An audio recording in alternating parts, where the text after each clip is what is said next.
Stevie Nicks was a Jeopardy answer the other day. I don't know, man.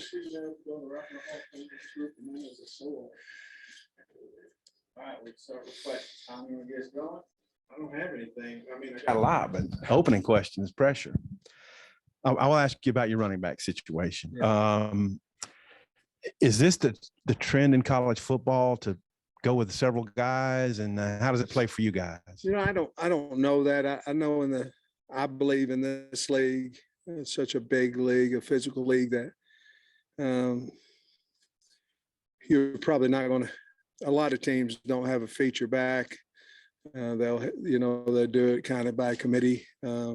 Obviously, if you have one that's that much better than somebody else, you're going to get him, 8-10 carries more a game than the next guy. But kind of where we feel like we're at is that we have 3 guys that, 4 when Dominique gets back, that we feel like we can have success with. Obviously, you have a depth chart for a reason, with Rocket being number 1 on that. But we just try to keep them fresh and but if Rocket's fresh, he's going to get the majority of the carries.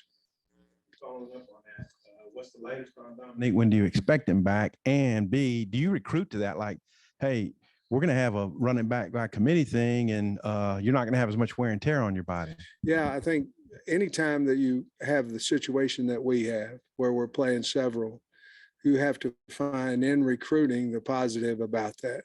And certainly ours is that, if you're good enough and to help us win and get drafted and things of that nature, that the wear and tear on your body wouldn't be quite as significant if you're carrying the ball 25 times a game. So, yeah, I mean, to answer that, you asked me something else.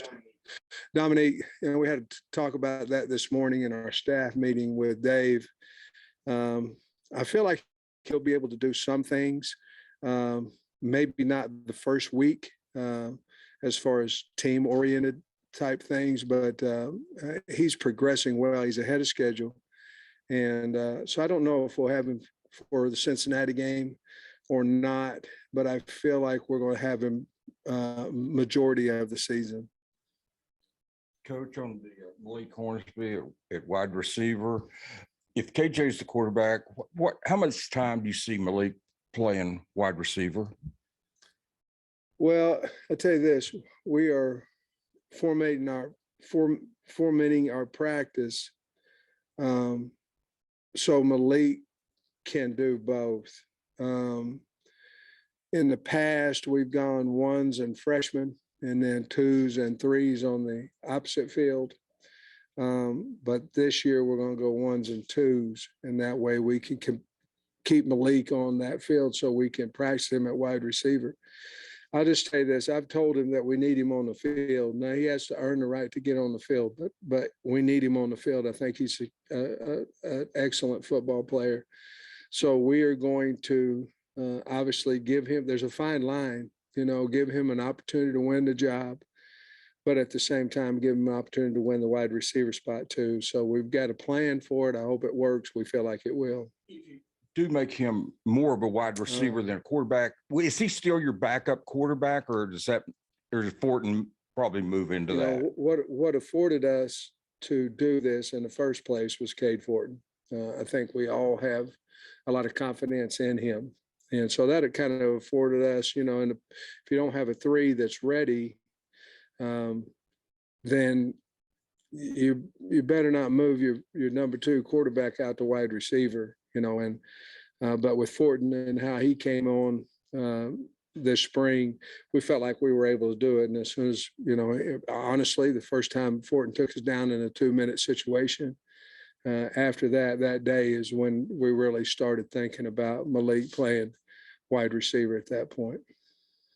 Coach, just keeping along the injury line, I guess, how is Renfro, how is he progressing? Torian Carter and anybody else expected to miss any time this spring? TC will be in camp. He'll be in camp, but that doesn't mean, Trey, that he's going to be active in camp. But we felt like it was important that he come into camp, be a part of the team, be a part of the meetings, be a part of practice. Not that he's going to be able to practice yet, but we felt like that was important. Renfro hadn't been cleared yet to practice, so he'll be in the training room, getting healthy and those things. Now he can throw, just can't do anything team oriented right now. I think he will be able to do that by first, second game. I think he'll be able, and maybe some during this fall camp.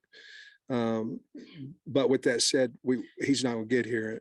He's not going to be able to practice until the season, until school starts, unless, we had some type of injury and then we could pull him off the waiver list or however you want to look at it.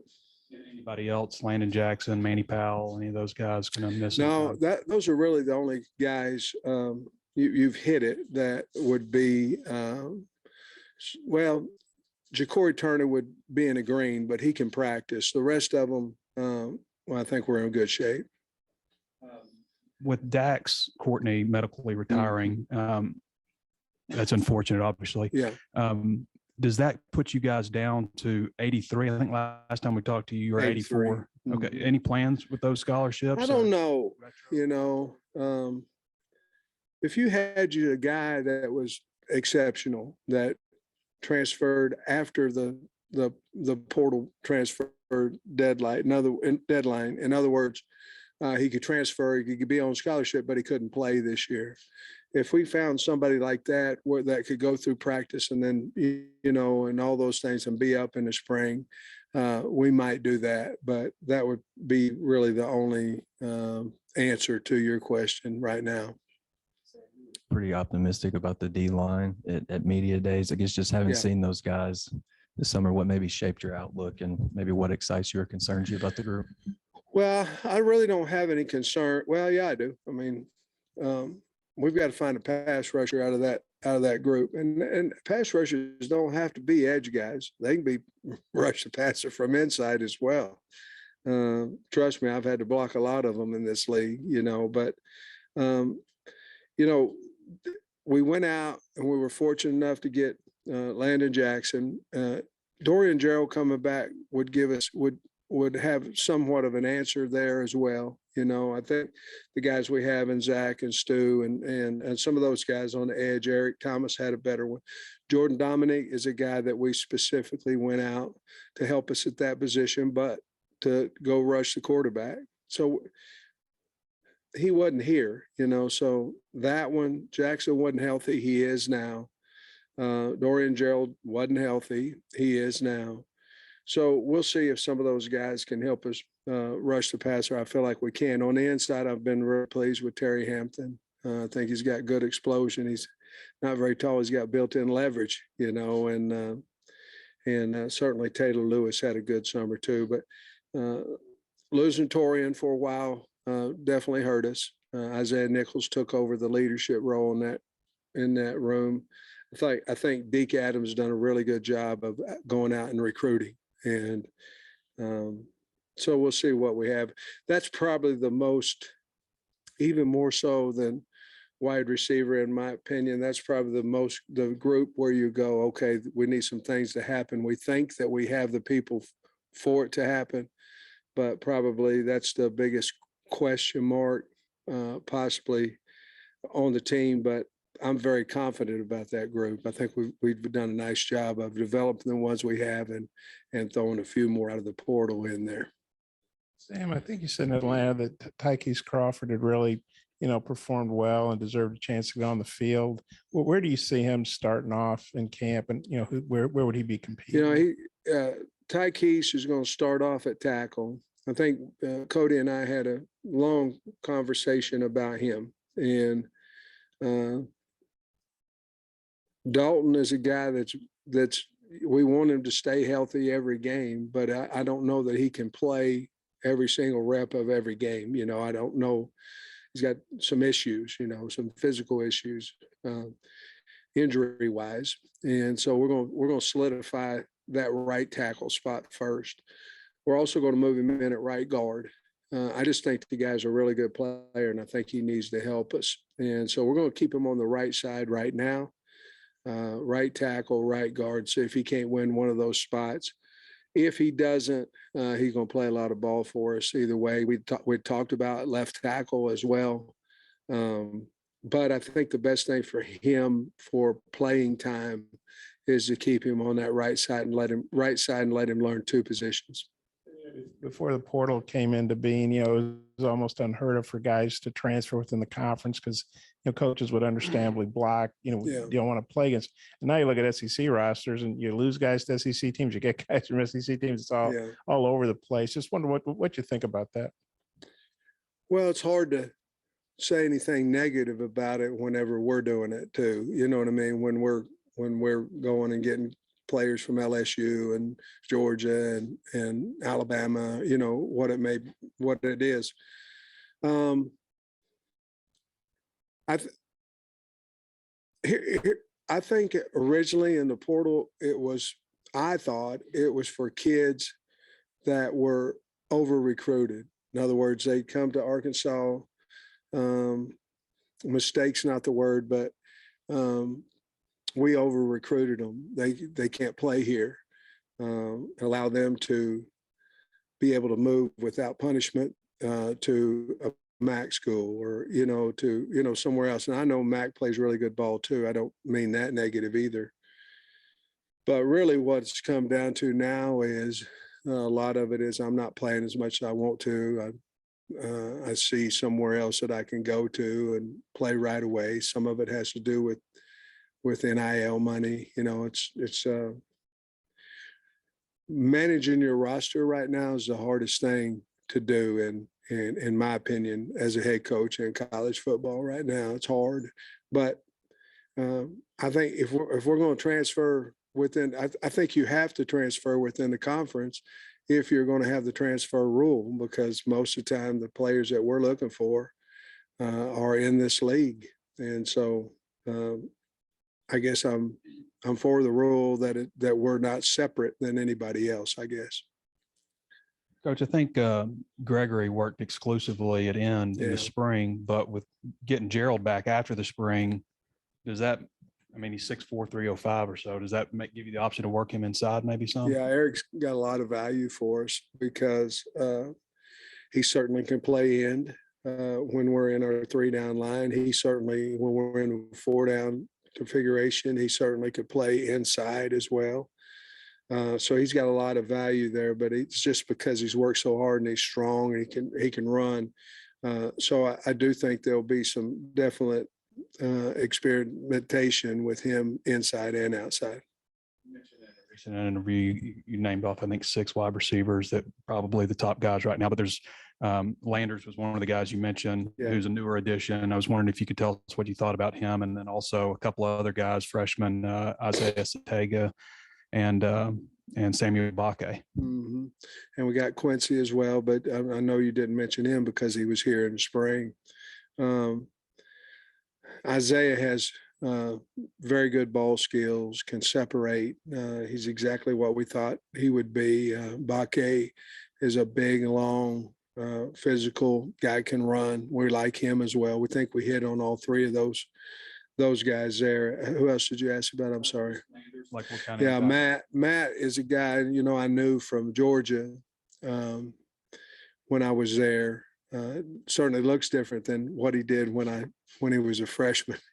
At Georgia, he's big, physical. He can run now. He can fly. And I think what he's done is he's made us better. He's made Warren Thompson better. He's made Ketron Jackson better. And that's just because of the heat that his presence puts on them. And so I think on the outside, we're going to be in pretty good shape. I really do. But I think he's going to help us, and I think he'll help us a lot. With Isaiah Satania not going through spring practice with you, what have you seen from him since he showed up? Well, he's really smart, so he learns fast. That's the one thing that NCAA has allowed us to do is have meetings, and so that's helped us. In the past, wasn't as much meeting time, and so now we're able to meet. So he's picking it up fast. He picks up the offense fast. The number one thing that keeps young kids off the field is they don't know the offense, they don't know the defense, so therefore they're thinking, and then you're not seeing their full athletic ability. Again, he has great ball skills, and he can separate on a route. And I think those are things you saw in high school. And he's fast, those things you saw in high school. But I knew he was a smart guy. I knew he was a smart kid, but he really picked up the offense fast. I mean, you're probably looking forward to seeing everybody, but because you didn't get to see him on the field in the spring, is there an extra level of Yeah, anticipation? there's a list of guys, that you're going, they weren't here in the spring and you're going, can they help us? Kudus on the O-line would be one of those guys. He's really talented. But yes, those are a few guys that you're going, you got to find out within the first couple of weeks whether they're going to be a part of helping us on a Saturday as far as on the field is concerned. These first few practices when they don't have pads on, what exactly are you looking for? What are you able to learn when they don't have pads on? I just want the way we practice. I want the expectations of practice. I want us to be sharp as a coaching staff. I want to be sharp at players. I don't want to have a lot of missed assignments. I want to bring in who we are and practice how we are and practice fast and physical and transition well and take care of the football. And of course, defense, try to get the football out and things of that nature. But I just want to be organized. We've been bragging all the time. We got all these coordinators back. And I want to see that. We want to, if we're going to beat people, we got to be ahead of them in practice as well. Question about your speed and your strength, because you talk about how that's what you got to improve on. Did you see some numbers through the summer that you say, okay, we might be faster, we might be bigger and stronger? Yeah, we are bigger. I mean, we're a big football team now. We look like an SEC football team, in my opinion. Now, speed wise, I think there's two parts of that. One is you recruit speed, and the other is you develop speed. So I think we've done a really good job, Coach Walker and his staff, of developing our guys, obviously to get bigger and stronger. But also we spend a lot of time on speed development training as well. So I think we're a bigger and a faster team. And then I think recruiting and the guys we brought in, we're starting to recruit bigger and stronger and faster guys when they walk in the door, and then you can develop them even further at that point. So yeah, I like the way our team looks, and I like our team speed. And did you have any off-season standout summer stars that really jumped Bo up? Lemmer, I mean, he's a freakish type guy. He's strong in the squat and the bench and all these things. He's kind of a freak of nature type guy. He stood out. That's the one that I would say right now that I can recall that I thought really was unbelievable. There's a lot of them, but he's one that I want to talk about. This probably ranks pretty low on the list of questions, but your kickoff guy, Calvaruso went to Wisconsin, Yeah. and I know Cam handled that in the bowl game, but I noticed you brought in some kickers also. Who right now are you looking at as far as the kickoff position? Well,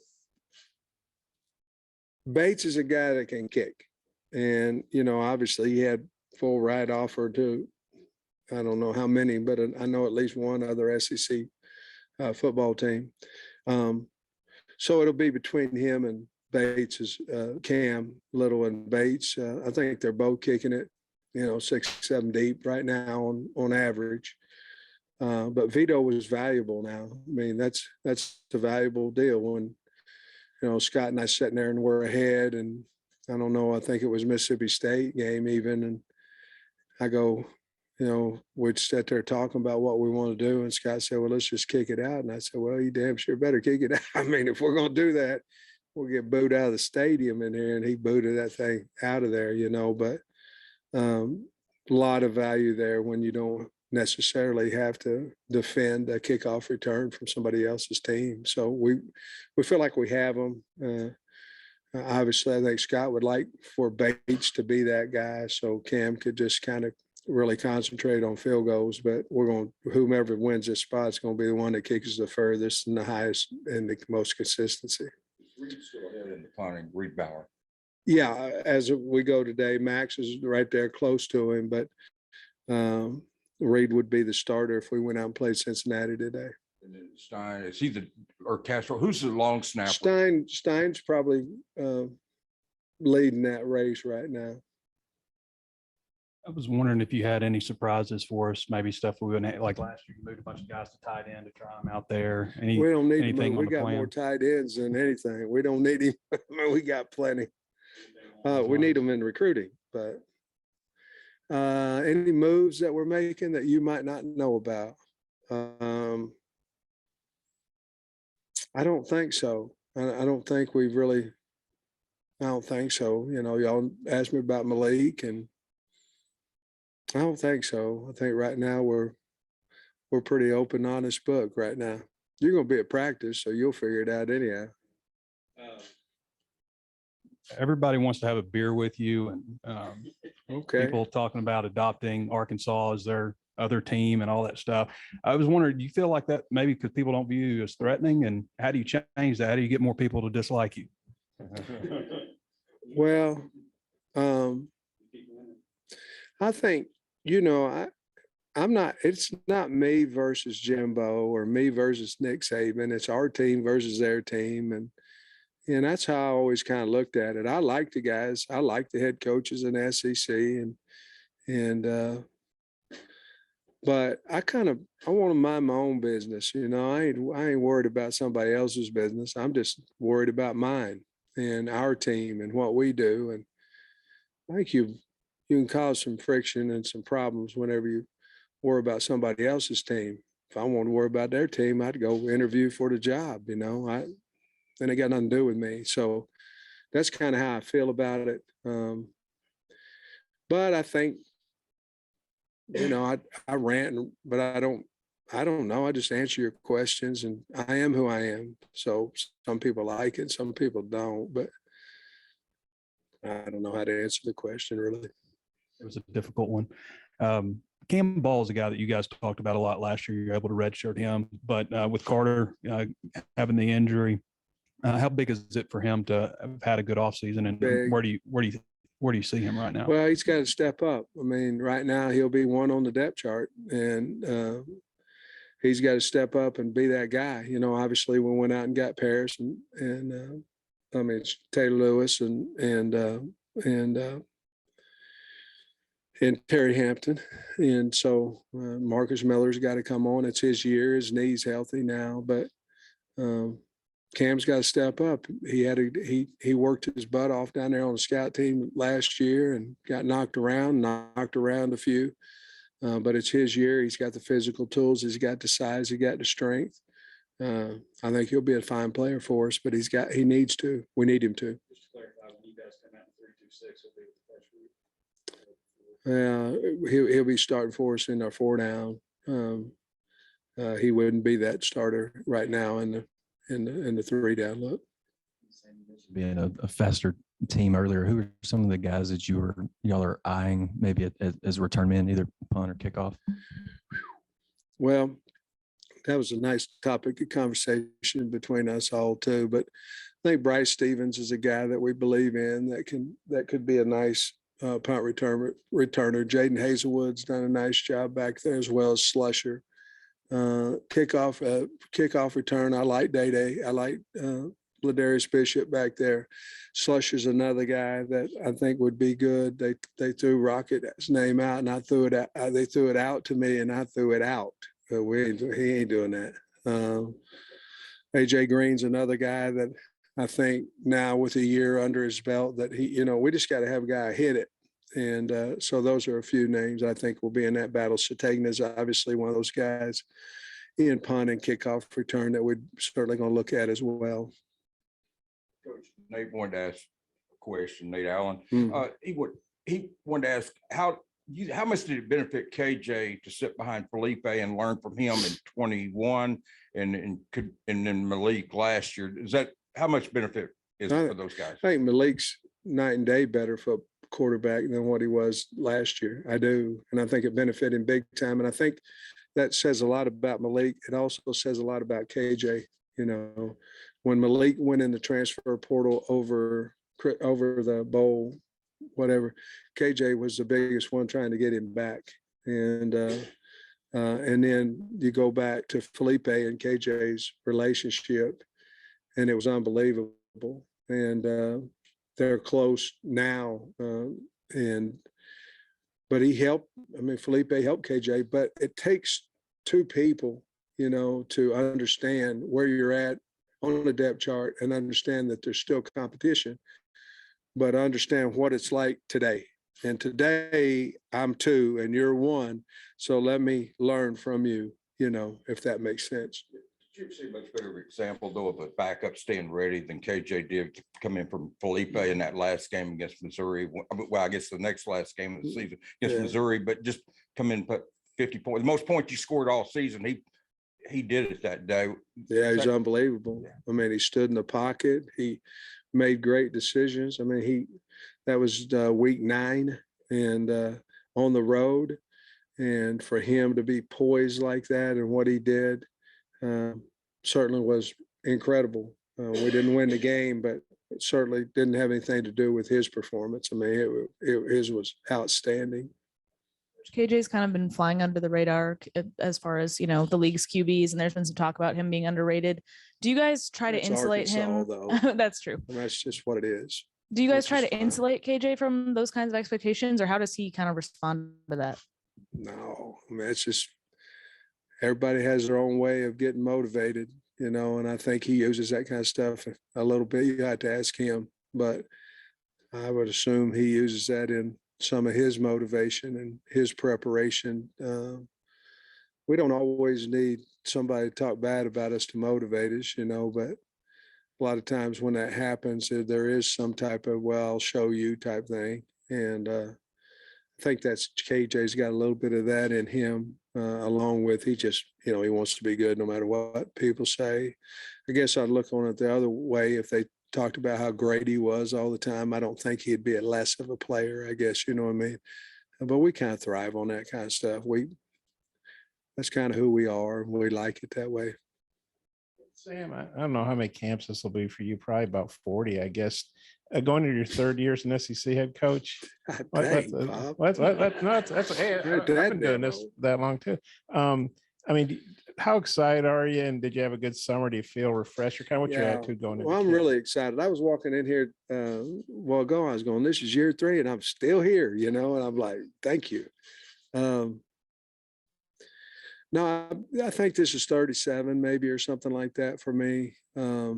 But this summer I went down to the lake and went to Florida for a few days. And other than that, I was either here or down in Hot Springs and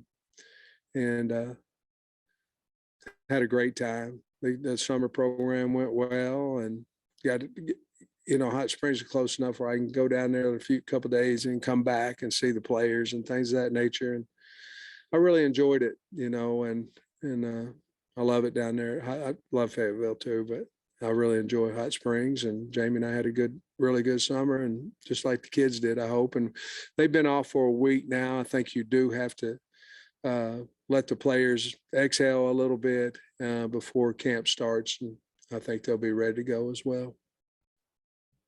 Kind of scary. I had a similar thought to Bob, but kind of along those same lines, if you go back a couple of years ago, are there things that you've learned as a head coach that makes you approach this preseason differently than you would have 2 years ago or a year ago?